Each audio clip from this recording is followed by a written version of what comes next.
میں مولانا روم کی ایک چھوٹی سی کہانی سنانا چاہوں گی. ایک گڈریا مسجد میں نماز پڑھتا تھا.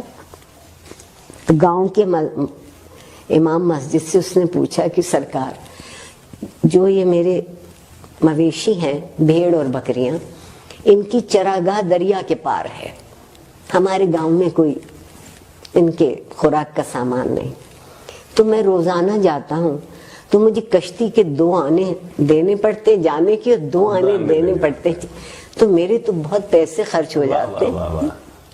تو آپ بڑے پڑھے لکھے آدمی ہیں، اتنی بڑی بڑی باتیں بتاتے ہیں، آپ مجھے کوئی ایک چیز بتا دیں کہ میرے یہ پیسے بچ جائیں کشتی والے کو جو میں دیتا ہوں. مولانا نے سوچا میں اس گڈریے کو کیا سمجھاؤں گا، اس کی سمجھ میں کیا آئے گا. کہا بسم اللہ الرحمن الرحیم کہہ کے اپنے مویشی بھی اور خود بھی دریا میں اتر جایا کر. اگلے سے اس صاحب یقین نے جو ملا نے کہا تھا اس پر اس نے بسم اللہ پڑھی، اپنا تہمد اپنی کمر سے باندھا، مویشیوں کو بھی اور خود بھی، اور دریا کے پار. آہا بے حد خوش، 2 آنے بچ گئے، میرے بچوں کا کھانا اچھا آ جائے. واپس بھی ایسے ہی آ گیا. اب زندگی بہت اطمینان سے گزرنے لگی. ایک دن شام کو وہ اپنے مویشی گاؤں واپس لانا چاہتا تھا، تو دیکھا کہ مولانا بھی وہیں کھڑے اور بہت پریشان ہیں.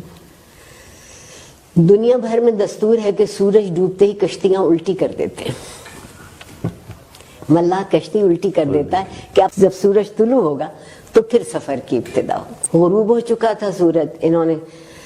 انہوں نے دیکھا یہ اپنے پورے ریوڑ کے ساتھ مزے میں گوالا گاتا ضرور، ریوڑ والا گاتا ضرور ہے، اس کی طبیعت میں موج ہوتی. یہ چلا آ رہا تو اس سے پوچھا کہ تم کیسے پار جاؤ گے؟ یہ تو کشتیاں الٹی کر گئے، کوئی ملا نظر نہیں آتا، کوئی کشتی نہ.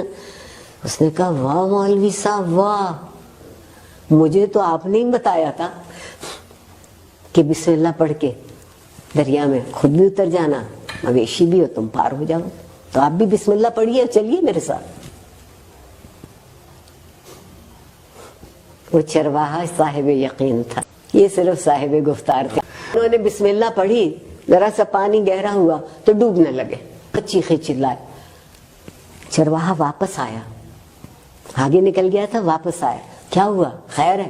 کہنے لگا میں کیسے، میں تو ڈوب رہا ہوں، میں تو مر رہا ہوں، میں تو یہ کر.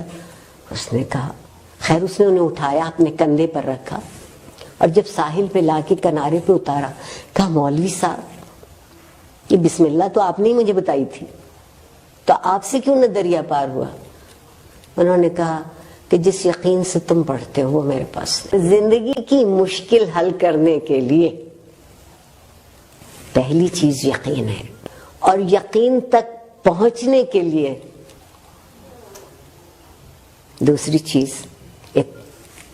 متحد ہو جانا. ریوڑ کچھ کہتا ہے نا، ایک علامت یہ نہیں ہے کہ 4 بکریاں اتر گئیں تو باقی ٹھٹکی ہوئی پیچھے. اگر آپ یہاں تک پہنچے ہیں تو پھر زندگی میں تنظیم ہو سکتی ہے. اگر آپ کبھی اکٹھے نہ ہوں، کبھی یقین پورا نہ ہو، تو آپ منظم بھی کبھی نہیں ہو. جو اچھی زندگی ہے وہ منظم زندگی. علم کا درجہ کوئی ہو یا نہ ہو، احساس تو جاگتا ہے. تعلیم یا ایجوکیشن کہہ لوں، نالج اس وقت بنتی ہے جب آپ کے احساس میں شامل ہو جاتی ہے.